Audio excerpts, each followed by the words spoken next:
Qeveria ka miratuar një ligj të ri për bashkëpronësi në banesat kolektive, i cili synon përmirësimin e menaxhimit të hapësirave të përbashkëta dhe të rrisë cilësinë e jetës në komunitetet urbane.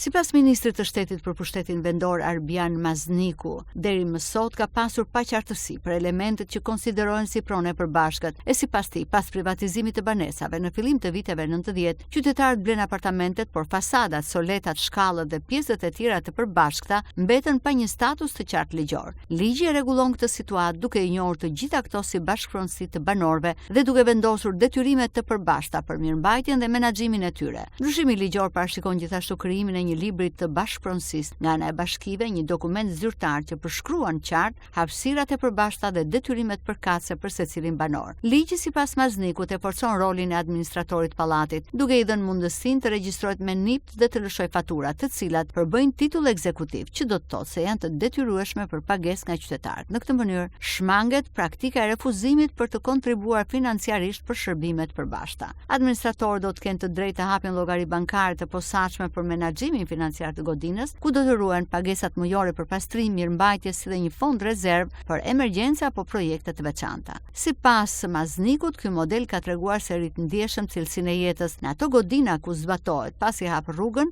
për pjesëmarrje në projekte të bashkive dhe përmirësime të vazhdueshme në infrastrukturë.